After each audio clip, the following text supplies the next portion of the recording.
Welcome back to your English lecture. Before I start with the lecture, just a few reminders. Since you're submitting your project on the 7th of this month, you have done your project, English project, in the fair copy. So make sure that you finish the work till the chapter, the last lesson, before you submit your copies. And there's no issue at all. I want your work to be completed so that I can check your classwork also and your project also.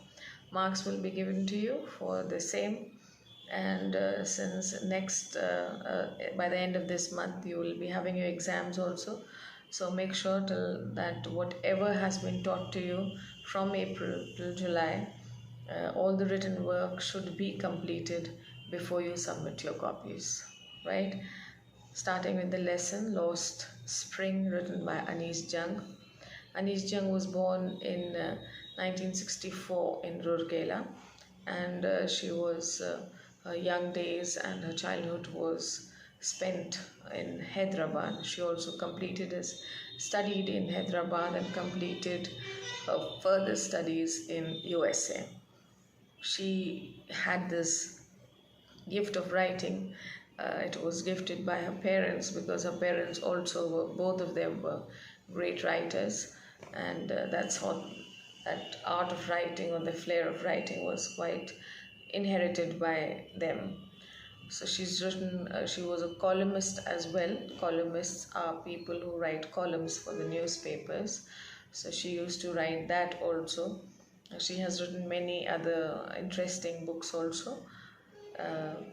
This particular story is about the poor children who are not able to go to school, who work on streets like laborers or like urchins. Urchins मतलब जो कूड़ा कबाड़ उठाते हैं सड़कों पर.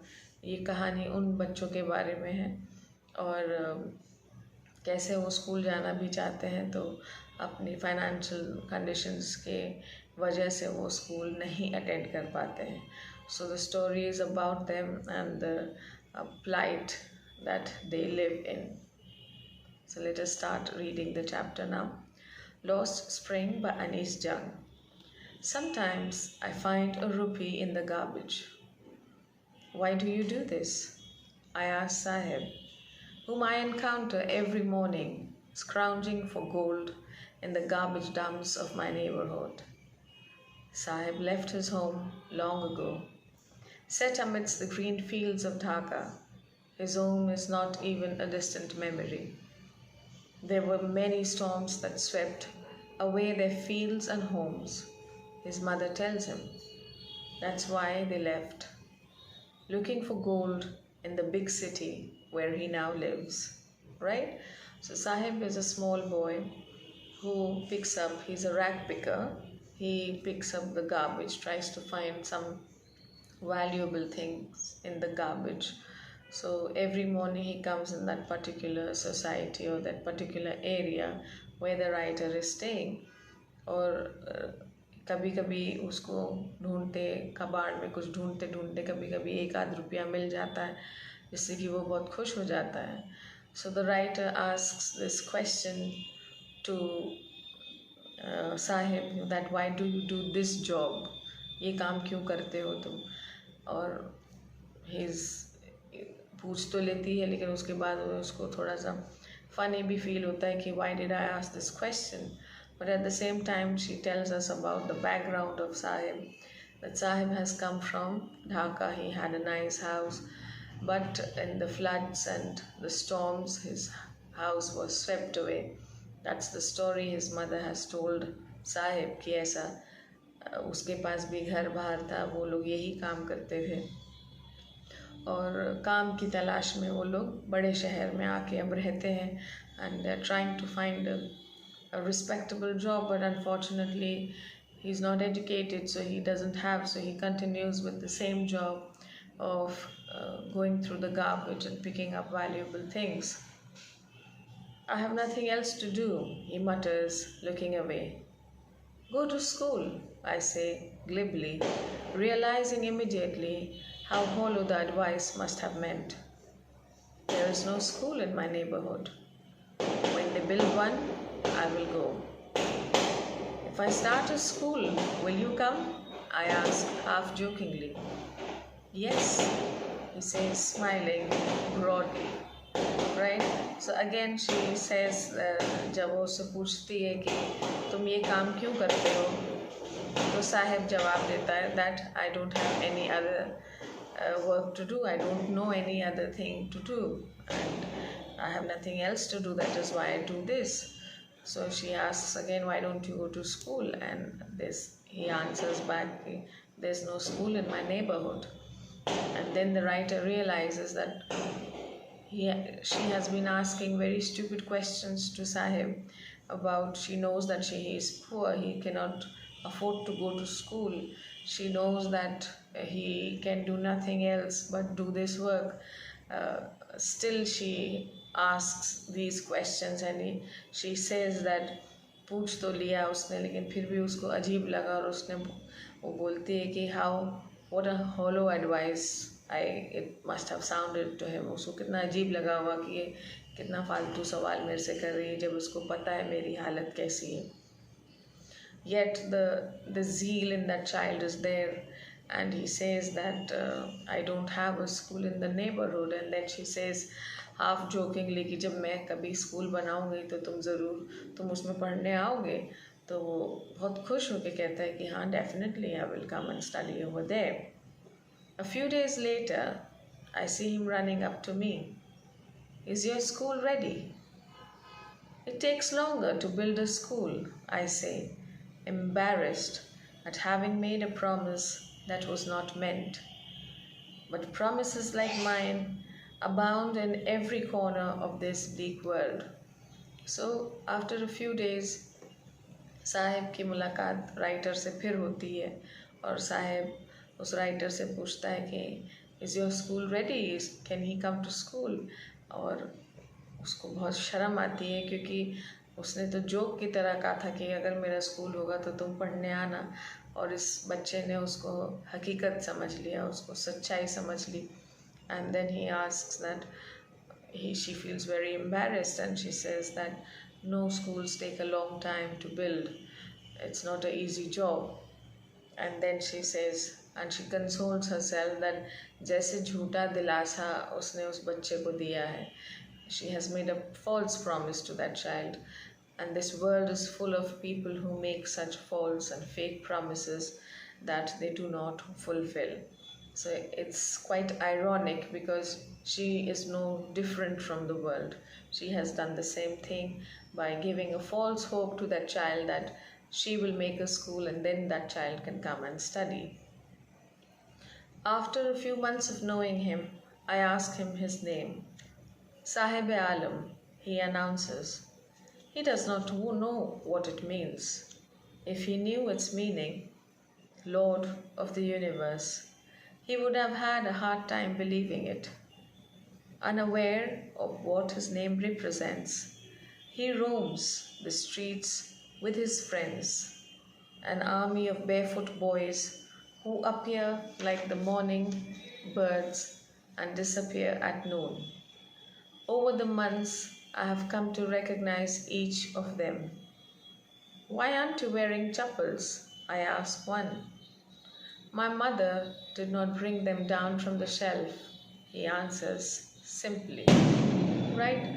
So, again, उससे रोज़ मुलाकात होती थी तो उसे जान पहचान हो जाती है राइटर की और साहिब की. और एक दिन वो पूछती है तुम्हारा नाम क्या है, और वो उसको अपना नाम बताता है that my name is Sahib-e-Alam. And again she feels it's so ironic. Only if that boy knew the meaning of his name. The meaning of this name is that he is the Lord of the universe. Sahib means Lord, Alam means universe. And it's so tragic that though his name is the meaning of his name is Lord of the universe, and he cannot afford anything. वो खाना भी उसको मुश्किल से मिलता है, और तो उसको बाकी चीज़ें कैसे मिलेंगी? How will he be able to get the other things in life, right? So again she sees कि और ढेर सारे बच्चे हैं जो साथ साथ रहते हैं, और उनमें से एक भी चप्पल नहीं पहनता. Nobody wears slippers. And again she asks that, why aren't you wearing your chappals? And one of them answers that my mother has kept it on the shelf and she has not taken out, so I don't wear it. Even if she did, he will throw them off. Adds another who's wearing shoes that do not match. When I comment on it, he shuffles his feet and says nothing. I want shoes, says a third boy who has never owned a pair all his life. Traveling across the country, I have seen children walking barefoot in cities, on village roads. It is not lack of money, but a tradition to stay barefoot, is one explanation. I wonder if this is only an excuse to explain away a perpetual state of poverty, right? So some बच्चे जो army of children हैं, those who are roaming about without slippers, so everybody has something to say, some excuse to give why they aren't wearing chappals. And one of them says that I'm wearing shoes, so I'm not wearing chappals. The other one says that I don't have shoes. और जब से वो पैदा हुआ और इतना बड़ा हो गया है, he has never owned a pair of shoes. So it is so tragic, it is so ironic. और उसमें से एक जो बहुत थोड़ा सा स्मार्ट है, इंटेलिजेंट है, वो बोलता है कि ऐसा नहीं है कि हम लोग के पास पैसा नहीं है खरीदने के लिए, हमारे यहाँ रिवाज है नंगे पैर रहने का. So he blames it on the tradition, maybe to hide the fact that they are so poor that they cannot afford a pair of slippers or a pair of chappals or a pair of shoes. And they are so used to living in those conditions that it hardly makes a difference to them. But it was, or it had started making a difference to the writer, who is quite sad to see the state of affairs in front of her. She had heard a lot of things about. Now she had seen it from far, but now she's living with them and experiencing. When she starts talking to them, she starts experiencing the pain, the difficulties that these people live in. And ironically, she, at the present point in the story, she doesn't have any solutions to this. So she's just making the readers also aware of the plight and the conditions these people live, without chappals, just going through the garbage, trying to find something valuable. किसी दिन मिल गया तो उस दिन किस्मत अच्छी है, जिस दिन नहीं मिला तो उस दिन bad luck is there.